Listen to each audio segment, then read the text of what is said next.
Hi, I'm Beatrice Go and welcome to Rappler Talk. We're here with the Ateneo Blue Eagles who represented the Philippines in the 2018 Jones Cup. The collegiate team finished fourth and was a shy away of a podium finish. So we are now here with Blue Eagles standouts Matt Nieto, 30 Ravenna, and Isaac. Okay, welcome back 30 and Isaac, and it's Matt's first time. Thanks for having us again, B. Yeah, so finishing fourth overall, congratulations. That's still a big feat for a collegiate team. Were you surprised at the finish?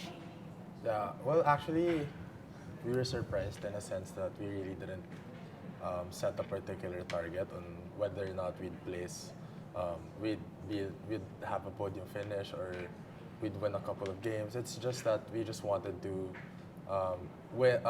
give our best every single game, try to represent the country as much as as best as we could, each and every game. And I think the wins are just bonuses for us. Well, your goal was to actually measure yourselves. Is it like right before the tournament? That's what everyone is saying. I just want to know where I am at this point with the pre-seasons and everything. So, what is your assessment naman for your performances, like all of you? Well, siguro maganda naman yung pinerform namin doon. We exceeded yung mga expectations ng mga tao. And yung sa perspective ng team, marami pa kami pagkukulang bago mag-UAP. So marami pa yung paghahanda yung mga practices namin. Pero doon, nakita namin yung mga strengths and weaknesses namin as individuals and as a team also. Yes. And I think personally for most of us is that we all measured up to the challenge because especially you're facing as national teams. These are legitimate. Most of them were legitimate national teams, and to be able to compete with them and just share the floor with them. I think all of us now saw the reaps of our hard work the last 2 years under Coach Tab, and now that's gonna even push us more to work harder. When was the last time you guys faced a national team, like even back in the youth days? Greece Oh, actually yeah. played the Under 21 national team and the men's national team. So that was a pretty good experience. I think it was about a month before Jones Cup. Nakatulong rin yun, actually. And it actually set the bar. We weren't really that surprised in a sense when we went to the Jones Cup when we played against those types of teams because we were able to play against one of the best. We were lucky enough to be given the chance to play against one of the best national teams in the world. So it was a great experience for us, especially seeing all these teams in the Jones Cup. Yes, I remembered your Greece national team. I think that's what helped factor in the decision to send you guys to Taiwan. And you finished with 5 wins and 3 losses. Among the 3 losses, which one has been the most challenging for you guys? Korea. Well, Korea. really, Because probably if we looked back and we say if we played all our 3 losses again, it would be probably Korea, which we really Still would still lose. because that was the one game where Coach Tab really felt that we gave it our all. We stayed That's close the- in the game. We tried to stick it close until the very end. Then slowly at the end, Korea's experience started to show, and that's why the lead kind of ballooned towards the end of the game. But Coach Tab was happy with our game, and he really said that that's the level you have to reach. And for the Philippines and Korea, medyo matagal pa yung rivalry nun. Curse of Korea. Did you guys Curse of Korea. Did you guys feel anything naman na parang was it more motivating na you were going to go up against Korea? I mean, not really, because every single game is like a challenge for us. So we wouldn't have this mentality of, like, for example, if you face the Chinese Taipei B, we wouldn't come in that game thinking na parang, oh, this is just the team B. It's still a national team. So every single game, we can mindset. have a different mindset because we're facing all these national teams and that we can't slack off. Yeah, it's either we do our jobs or we lose. So it's more of being incredibly focused and prepared for every single game. And you guys managed to surprise your opponents also for sure. Yeah. I think so. I think he's surprised. Yes, about the Taiwan. Chinese Taipei, the Taipei Blue, sorry, the Team A of Chinese Taipei. White. So, Wait. I have no yeah. idea. Just Oh, Chinese same. Taipei. Okay, so with the Chinese Taipei Team A, the buzzer-beating game, Surprising. triple. Like, can you guys talk about that play? Because everyone was involved in that. Yeah, actually, even Yeah. Mike and Joel who were inside the court, everyone had a role. Yeah, It and was- everybody did their job Yeah. talaga. So, yung, well, it happened talaga yung na-foul si 30. It was a frustrating foul. Lahat kami na-frustrate because wasn't a foul. it was not a foul according to 30, pero tinawag. And then, we were all frustrated. Tapos, tinawag lang kami ni Coach Sandy to focus on the next play. And then, Coach Tab designed the play. Talagang, for the 3 talaga yun, di ba? Yeah, because Chinese Taipei had a foul to give. Yes. So if we took anything further ball, they would have fouled. So talagang dapat catch What and did Coach shoot Tab talaga say? yun. Ang sabi ni Coach Tab. Sabi ni Coach Tab, ayun, Matt, shoot this and let's go home. like, and I think that's when you have a coach who's been to the Olympics, a high-level coach that has the confidence in you. You'll have confidence in yourself, Yes. no matter how Talagang bad of a game nakakatulong. you're having, no matter how bad of a series. If a guy who's been up there says to you, you will make the shot, you're gonna have confidence.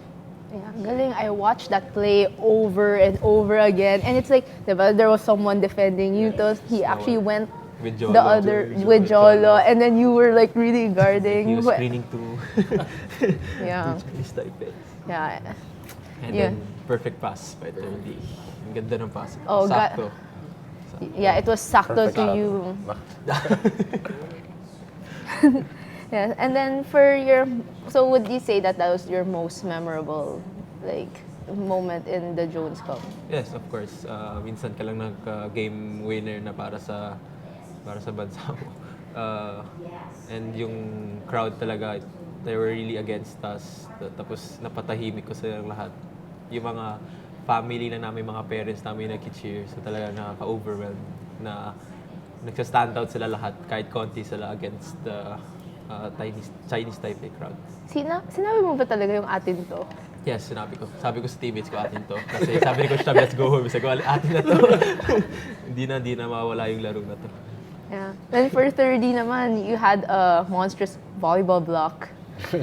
How do you do that? Like, what made you get the confidence to siya, yeah. actually like go up against these tall teams? Like, it was Korea and Canada pa na yung sobrang tangkad. Like, Well, I guess it's more on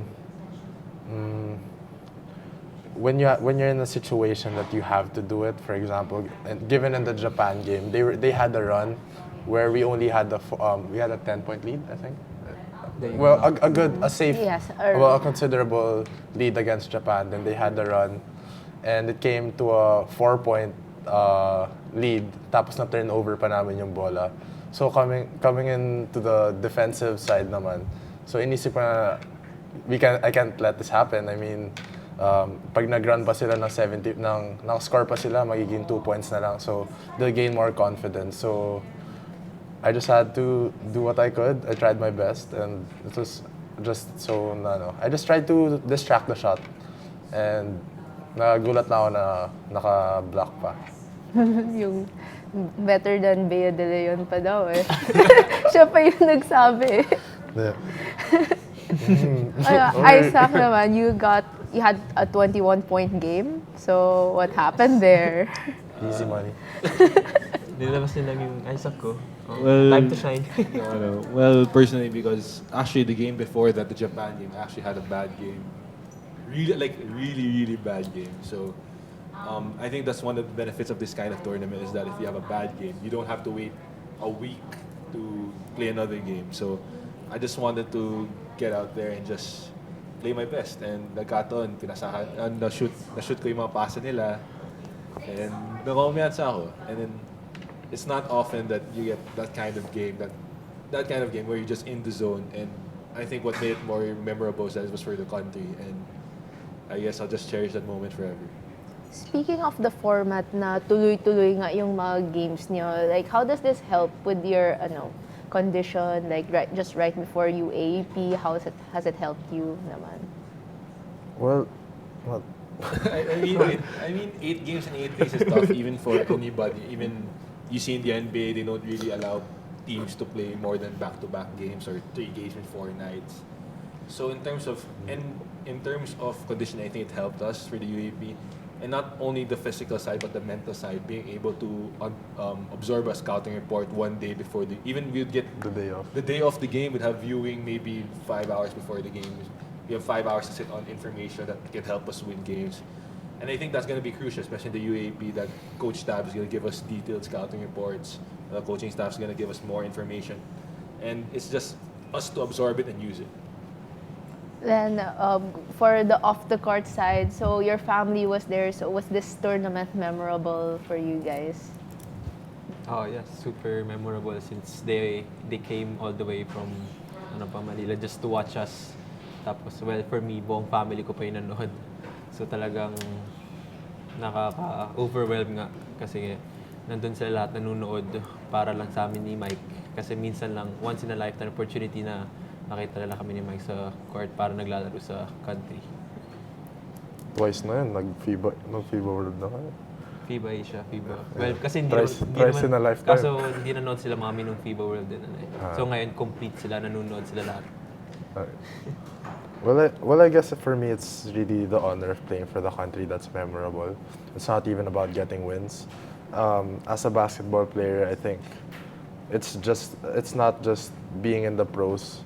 That's like everyone's dream if you're a basketball player. Pero it's a different feeling if you play for the country kasi kumbaga lahat kayo kampi na. Like even yung mga kalaban mo sa Philippines, kumbaga you're playing for them as well. So just that honor and privilege, but also responsibility to play for the country. I mean, it's such a great feeling especially for a collegiate team like us who weren't even supposed to be there. So yeah, it's a great feeling.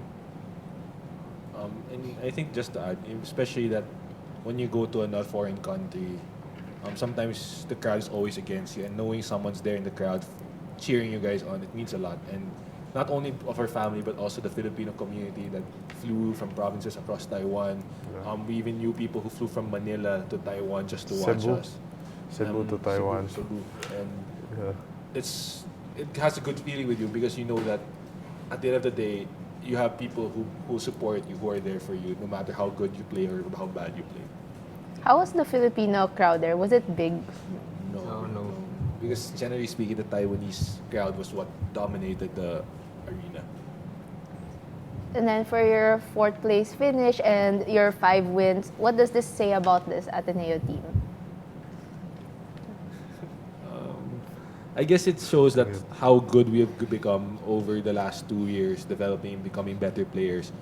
But it also shows what we can become because, of course, the goal of a tournament is always to win the championship or medal finish. So it shows what we still have to do. It shows our weaknesses. Basically, it just gave us a preview of who we can become as players. Agree.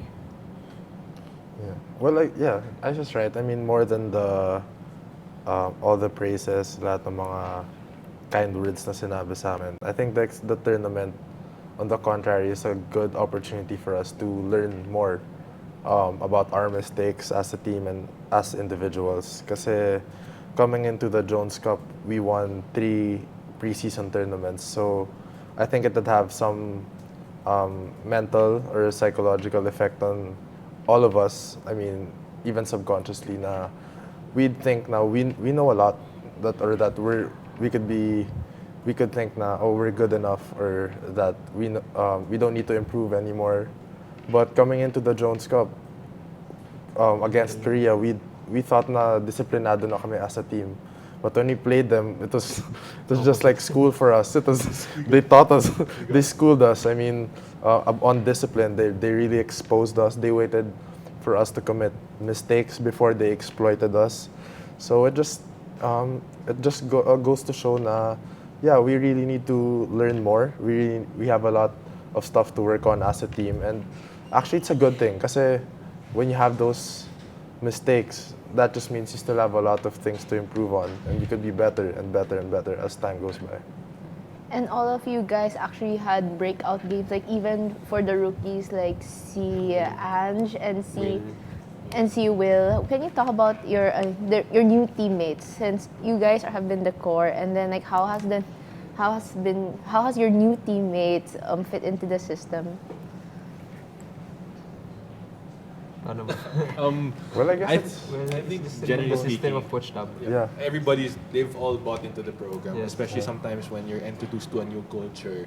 Sometimes you struggle to accept it, but these players have accepted it wholeheartedly and no questions asked. They've bought in, and I think that just helps our championship build because it took Coach Tab 2 years before he got a lot of us to buy in, and now you have rookies coming in who bought in immediately. It's gonna be a big help for all of us.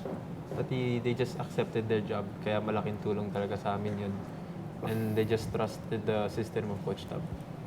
Yeah. And to add to that, generally what makes the entire system work is that we're selfless. We create basketball plays not for ourselves, but for our teammates. So it revolves around that mentality. So that's what makes the system work.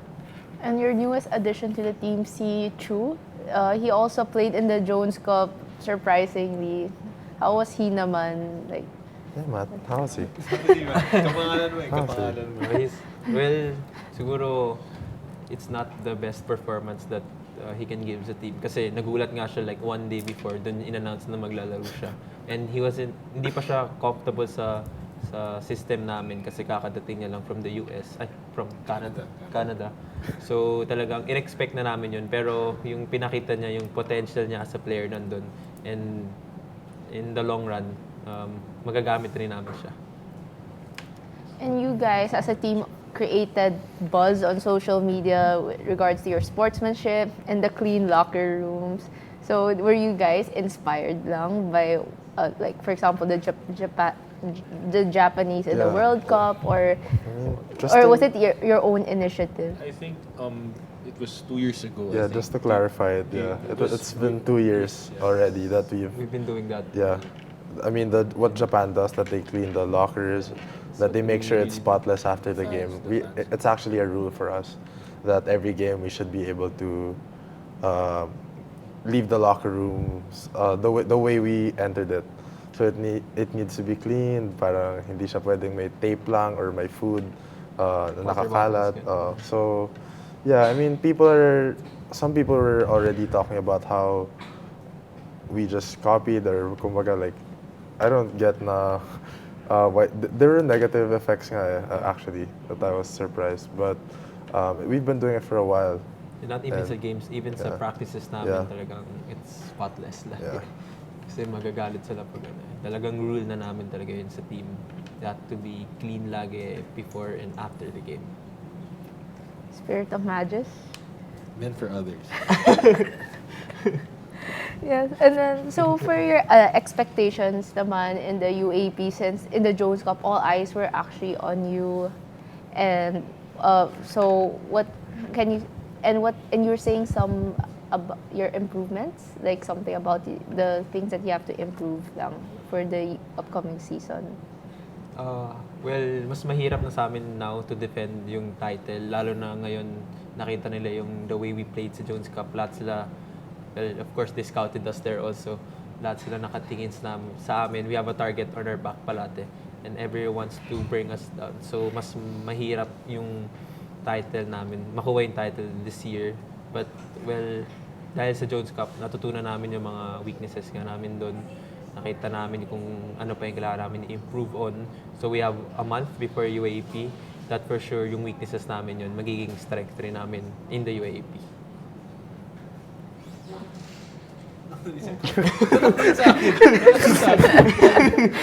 Yeah, I know.